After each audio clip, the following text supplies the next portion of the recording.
मेरे पास आते हैं वेरिकोसील के, उनके पास एक क्वेरी होती है कि मेरी वेरिकोसील हुआ, उसकी वजह से मेरे टेस्टोस्टेरोन हार्मोन धीरे धीरे कम हो रहे हैं, जिसकी वजह से मेरे को अर्ज नहीं होती, सेक्सुअल अर्जेस नहीं होती।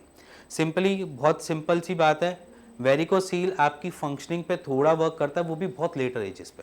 ऐसे नहीं है कि आप माइल्ड वेरिकोसील में आपके टेस्टोस्टेरोन हार्मोन बनने बंद हो जाएंगे या आपके टेस्टोस्टेरोन हार्मोन काम ही नहीं करेंगे।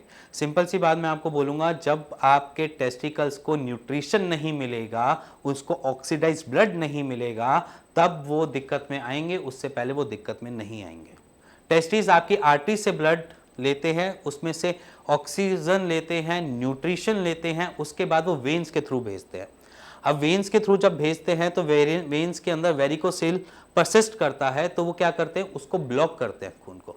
तो यहाँ पर क्या होता है, इनपुट तो सही होता है बट आउटपुट बेकार होने की वजह से कभी कभी किसी पेशेंट में, मैं 100 पेशेंट में से किसी 1-2 पेशेंट की बात कर रहा हूँ, सारे पेशेंट की बात नहीं कर रहा, अगर 100 पेशेंट देखता हूँ तो उसमें से 1 या 2 पेशेंट ऐसे आते हैं जिनमें हम देखते हैं कि पेशेंट के टेस्टिकल्स में एट्रोफी होती है। एट्रोफी माने कि जो हमारे टेस्टिकल्स हैं उनको प्रॉपर ना खाना मिलने की वजह से वो अपनी फंक्शनिंग और अपने साइज को धीरे धीरे करके छोटा करना चालू कर देते हैं, उसको एट्रोफी कहते हैं।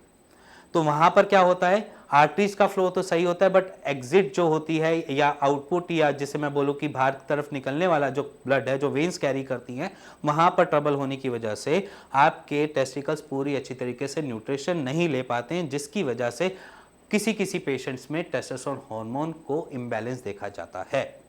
बट सिंपली सारे पेशेंट्स में नहीं होता। मैं फिर से आपको बोल दूं कि सारे पेशेंट्स नहीं होते वेरिकोसील में जिसमें हार्मोनल इम्बैलेंस हम देखते हैं। अगर आप मेरे पूरा ट्रैक रिकॉर्ड देखोगे या आपने मेरे को सब्सक्राइब कर रखा है, मेरी वीडियोस देखोगे, तो उसमें मैंने 1-2 ही वीडियोस डाली हैं जिनको मैंने एट्रोफी के पेशेंट्स को बाहर की तरफ, या जैसे मैं बोलूँ एट्रोफी के पेशेंट्स को ठीक किया है। अगर मैं बाकी इतने सारे पेशेंट दिखाता तो एट्रोफी के भी दिखाता, बट इतने एट्रोफी के पेशेंट नहीं डेवलप हुए, या समझ लीजिए कि इतने एट्रोफी के पेशेंट्स नहीं आए मेरे पास, जिसकी वजह से मेरे पास रिपोर्ट की भी शॉर्टेज है। ठीक है, अगर आपको ये वीडियो समझ आई हो, पसंद आई हो, तो please like share bell icon दबा दीजिएगा। Thank you and thank you very much.